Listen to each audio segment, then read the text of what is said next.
Locker room, what's up? I got the iPad back today, but it came right in time. It got here about like 1 o'clock today, right? So that was perfect. What was I listening to when it landed? Jerry Jones and the Dallas Cowboys press conference. But now let me get back to how my day started. Because I get up this morning, start my workouts, put on the TV so I can watch some information, watch the news, watch stuff while I'm working out. The first thing I see coming on every show,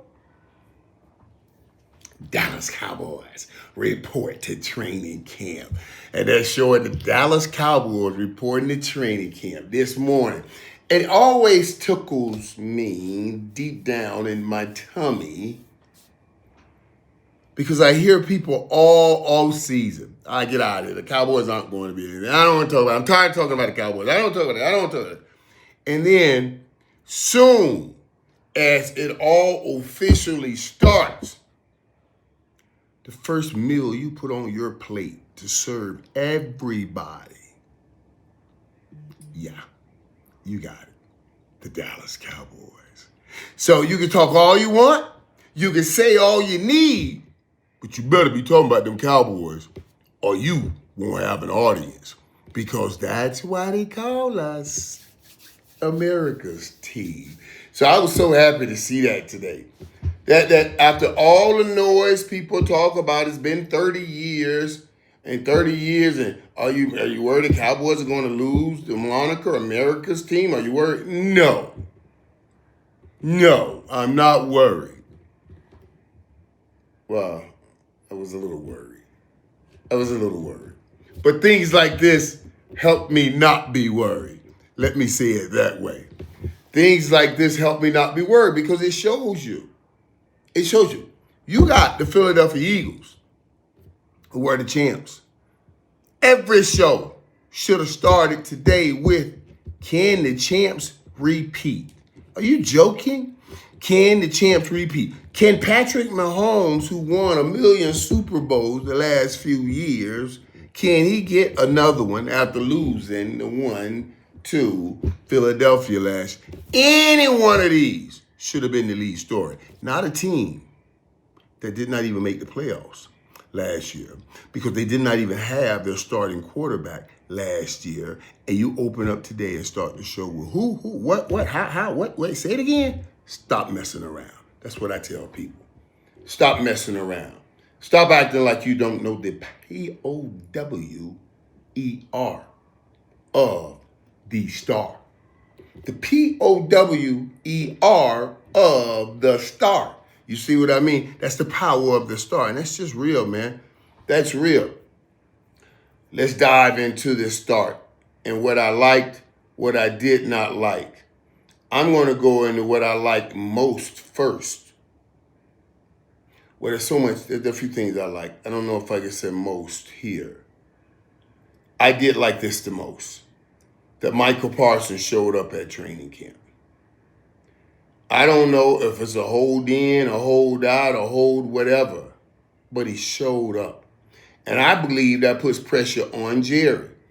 I'm listening to Jerry today at around noon in that conference, and he's talking about how his philosophy is waiting and all of that and the things that could happen. He signed a player and he lost and then played half of that year.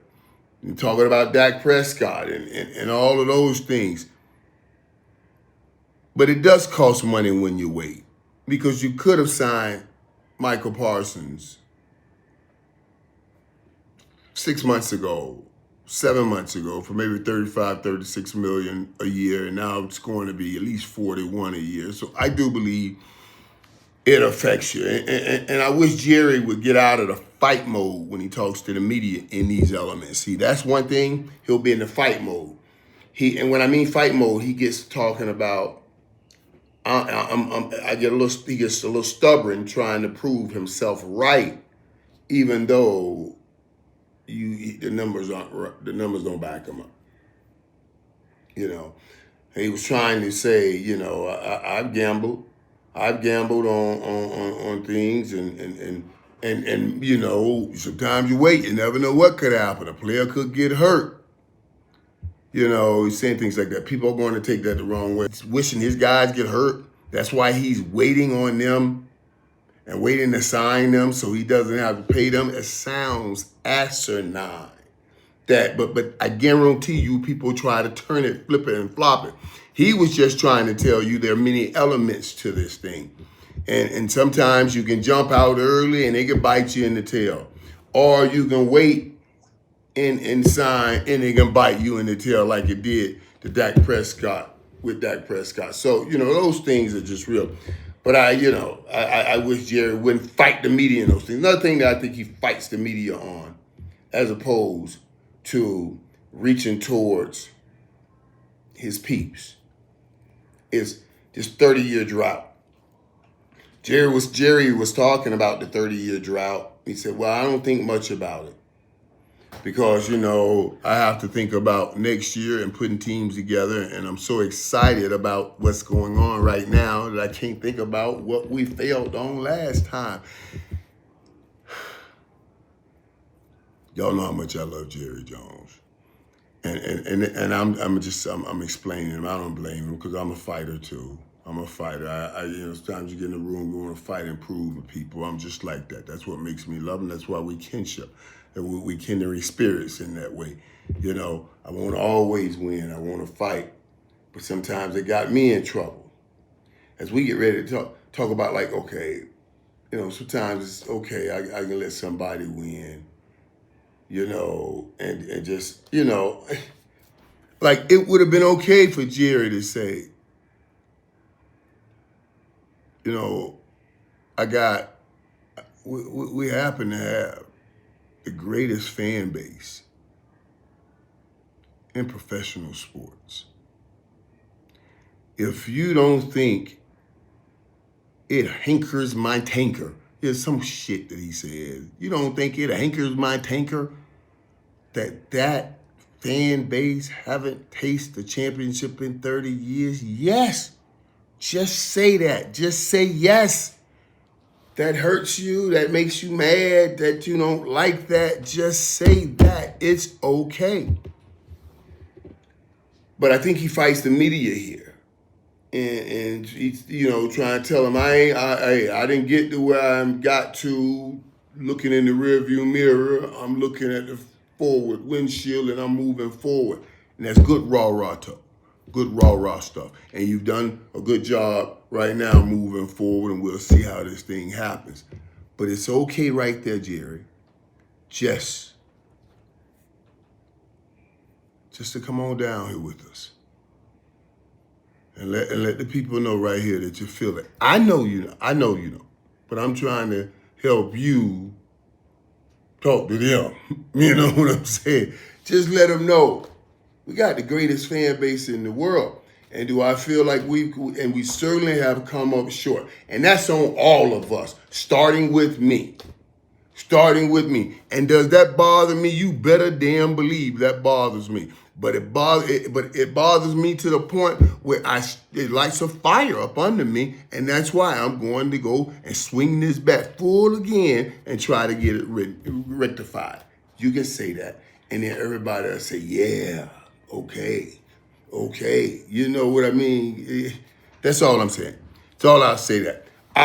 Okay, and this here, and the other thing too I want to bring out. You know, Jerry talked about, you know, and I told you guys about this. He said, I get a lot of the deals done with referring to Michael Parsons when I'm talking to the principal. Like, I don't get a chance to talk to a lot of those agents. And he doesn't. Stephen Jones talks to a lot of agents. And then the news, the press brought up, what's the new lawyer, the big time lawyer that Michael Parsons just hired. Michael Parsons working all of this thing through Magaluta, I don't know, Mulugheta. It's supposed to be a sharp brother. I don't know him personally. It's supposed to be a sharp brother, but I've heard people talk about how smart he is, how sharp he is, and everything. And they were asking, have you had many conversations they were asking Jerry, have you had many conversations with his agent? And Jerry said, no, I talk straight to the principal a lot of times. And we know he talked to Mike Parson. He says a lot of times I don't get to talk to the dangling particles. But, and I'm only saying this, and Jerry just trying to be cute and funny right there, saying he doesn't have time to talk to everybody all around the situation. He tries to go right to the situation, and he feels like he participated. That's why I told you, Michael Parson, I think we got a better shot with it all because Jerry's talking to Michael. Now he's going to want to make he will want to get a deal done because he'll say, see, when you talk to me, we can get deals done. That's how that works. And I believe it'll work like that. I really do.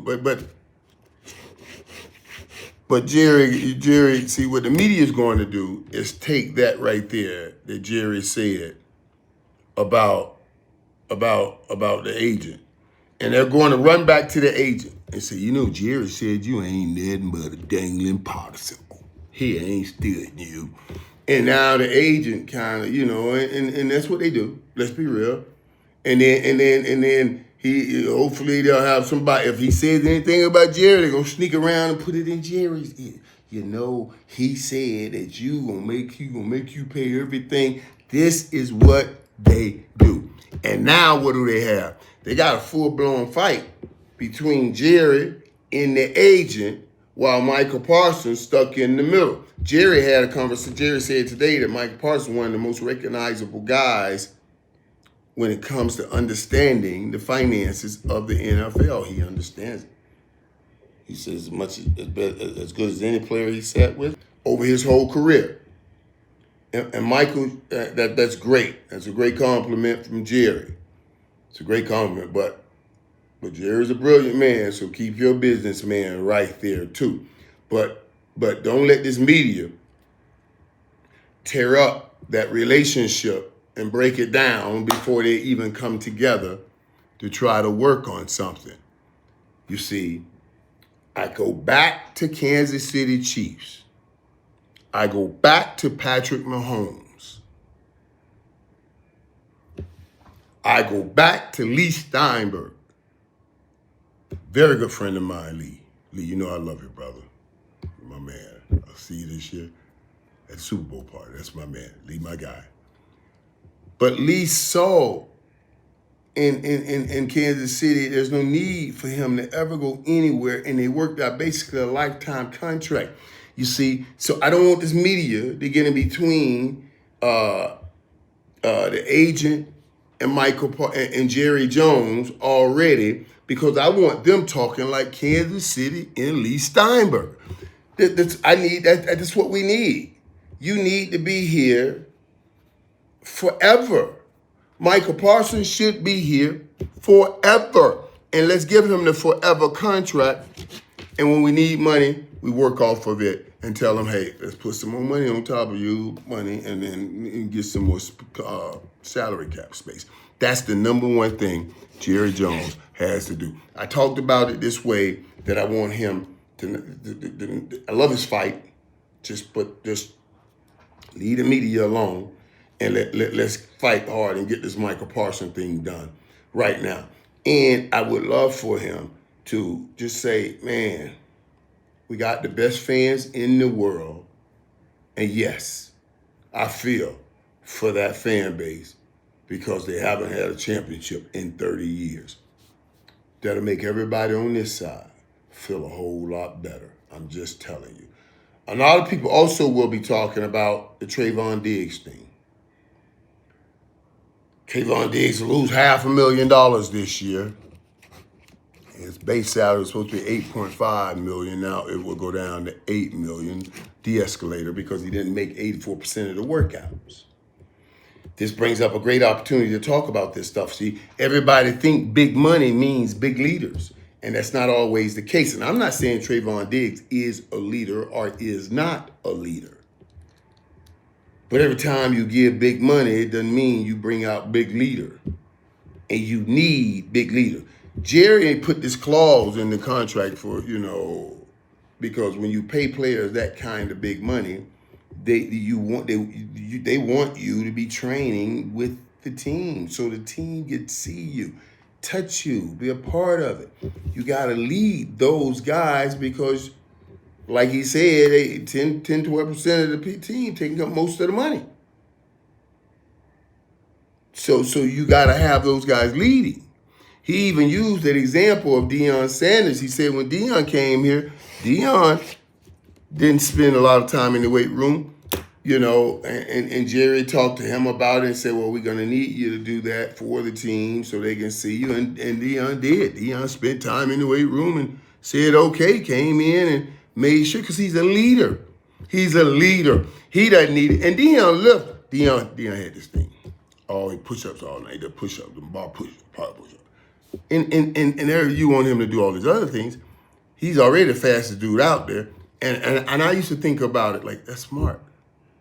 He's always doing this or this. He's not curl. Well, he does curl because he won't beach muscles. He'll do some curling. He ain't gonna squat no 1,000,000 pounds though because he already runs fast. But I used to think about it because when he came to Dallas, I said, oh, this joker, that's what he be doing all night push-ups, push-ups. He ain't no weight room pushing no weight, but doing push-ups. What is that, man? He's pushing. That's your jam motion right there. That's where he needs all his strength. If you're talking about working out, that's my jam motion. That's what he does. He did that all day long. And boy, when he catch you, you're gonna feel that. You know what I mean? Because he do hundreds of push-ups every night. But when Jerry told him, I need you in the weight room, I need you around because you got to lead, then he was there. Trayvon Diggs, it may, and this thing, and ACLs are different now. And maybe, you get ACL, you have to go back and do what you do with people you know, who you know, and you just, maybe something, I don't know. But that was disappointing to hear that Trayvon Diggs did not make those workouts, because that's going to be very crucial. And they'll dig into this. They'll try to say, well, Jerry, who you get on saying he's too soft and always override the coach. Now you're going to flip it and say, well, Jerry did this to you. Trayvon Diggs, he never did it to anybody. And they'll try to start a discourse there also. And I hope Trayvon doesn't go with that. I really do. I hope he realizes and step above all of that. Now, those are some of the things that. Let me tell you the best thing I heard. That was, like I told you, Michael Parsons stuff was good. But one of the best things I heard also was when Coach Schottenheimer talked. Coach Shotty said, and I'm listening for everything, he said, every one of our drills, and I want you guys to understand the importance of this. And this is what I've been talking about, got away from the Cowboys. He said, we will determine the difference in how this season will be determined is the way we will practice.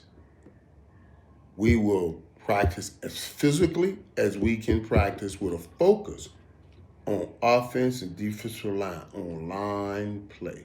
That means I'm bringing a physical focus and a physical purpose to training camp. The best thing I heard him say is this one thing.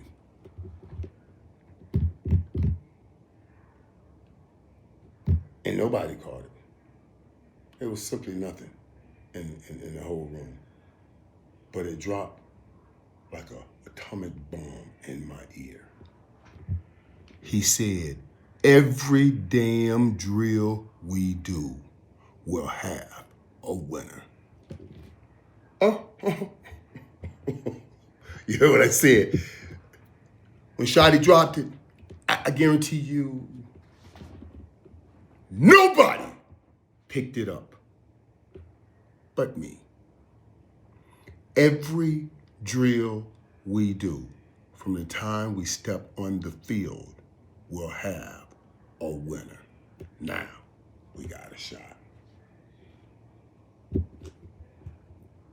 Mike wasn't doing that.